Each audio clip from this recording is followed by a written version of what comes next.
సినిమాలో. అవునండి. ఈ సినిమాలో అయినా పేరు లాస్ట్ లో కలుస్తారా లేదా వాళ్ళ ఫాదర్ మాటిని అంటే సేమ్ అట్లాగే వచ్చి అంటే ప్రేమ గెలవాలంటే కలిసి ఉండాల్సిన అవసరం లేదండి. ఫస్ట్ అది వేరే ఇంటెన్షన్ నా దృష్టిలో. ప్రేమ గెలవడము, కలిసి ఉండడము, కలిసి లేకపోవడం అనేది కాదు నా ఇంటెన్షన్ అయితే. బట్ దీనికి పర్టికులర్గా చెప్పాలంటే కొంచెం టైం అయినాక చెప్తా. వెబ్ సిరీస్లు అంటే ఎపిసోడ్స్ ఉంటాయి, ఇందులో ఎన్ని సెమిస్టర్స్ కంటిన్యూ చేయబోతున్నారు? ఇది ఫస్ట్ సెమిస్టర్ అండి, నెక్స్ట్ ఫైనల్ సెమిస్టర్, 2 సెమిస్టర్స్ ఉంటాయండి. అందులో కూడా సేమ్ పేరు? సేమ్ పేరు ఉంటుందండి, స్టోరీ డిఫరెంట్ ఉంటుంది. వంశీ గారు సిల్వర్ స్క్రీన్ మీద హిట్స్ కొడుతున్నారు. ఈ ఓటీటీలో మీరు అందరికి ఏం తీయలేదు, అంటే డైరెక్ట్ వెబ్ సిరీస్లో. ఈ వెబ్ సిరీస్గా ఉన్న సినిమాని ఆయన ప్రీవియస్ హిట్ కొట్టిన cinema 90s OTT cinema series, మీరు దాన్ని ఎపిక్గా తీసుకొచ్చి దీన్ని తీసుకొచ్చారు. మీరు దాంట్లో కూడా చేసే ఉద్దేశం ఉందా భవిష్యత్తులో? ఇప్పుడు ప్రస్తుతానికి ఒకటి నెట్ఫ్లిక్స్కి చేస్తున్నామండి, అది ఇంకా అఫీషియల్ అనౌన్స్మెంట్ రాలేదు, వస్తుంది ఒక కపుల్ ఆఫ్ మంత్స్లో. All the best.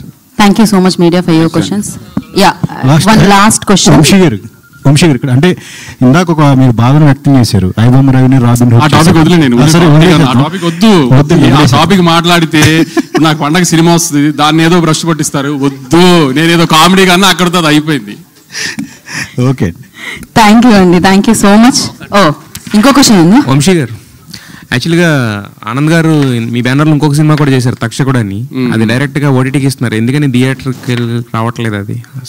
ఇప్పుడు కొన్ని సినిమాలు లార్జర్ ఆడియన్స్ చూడాలి అనేది కొన్ని థీమ్స్ ఉంటాయి. ఇప్పుడు కొన్ని సినిమాలు థియేటర్లో ఎంజాయ్ చేసే సినిమాలు ఉంటాయి, కొన్ని సినిమాలు ఆన్ స్క్రీన్ ఓటీటీ స్క్రీన్ మీద లార్జర్ ఆడియన్స్. ఇప్పుడు అదొక 30 లాంగ్వేజెస్లో డిఫరెంట్ కంట్రీస్లో హ్యూజ్ స్పాన్లో లాంచ్ చేద్దామని నెట్ఫ్లిక్స్. 30 లాంగ్వేజెస్? అవును. So we wanted to show that to larger number of audience. So అది అలా ప్లాన్లో ఉంది, అదన్నీ స్లోగా చెప్పాలి. ఇంకా థియేటర్కల్గా రాదు కదా ఇంకా అది, ఆ సినిమా ఇది అది డైరెక్ట్గా ఇంకా ఓటీటీ కదా, థియేటర్కల్ తెలుగులో కూడా థియేటర్కల్ ఛాన్స్ లేదు కదా అంటున్నారు. అలాంటివి ఏమి ఉండవు. ఆదిత్య గారు లాస్ట్ క్వశ్చన్, ఈ అన్ఫినిష్డ్ స్టోరీ అని పెట్టారు, అంటే పార్ట్ 2 ఏమైనా ఉంటుందా ఇది? తరగతి ఇప్పుడే వచ్చారు కదా మీరు, ఇంతకు ముందు లేరు కదా సార్. సెమిస్టర్ 1 అండి ఇది, 2 ఉంటుంది, 3 ఉంటుంది, 4 ఉంటుంది, ఎన్ని ఉంటాయో మనకు తెలియదు. 1 అయితే ఉంది ప్రస్తుతానికి, 2 కూడా ఉంటుందని చెప్తున్నారు. ఇంకొకటేనా? ఓకే, ఇంకొక సెమిస్టర్ ఏంటండి? విజయ్ దేవరకొండ గారితో కింగ్డమ్ చేశారు, ఇప్పుడు ఎపిక్ చేస్తున్నారు. పోలికలే వద్దు అసలు, ఆ పోలికలు వద్దు. ఇప్పుడు ఏదన్నా అద్భుతం జరుగుంటే ఆ పోల్చిన ఒక రకంగా ఉంటది, అనుకున్న డిజైన్ రిజల్ట్ రానప్పుడు కూడా పాపం ఎందుకు ఆ కుర్రోడ్ జీవితంతో ఆడుకుంటారు మీరు?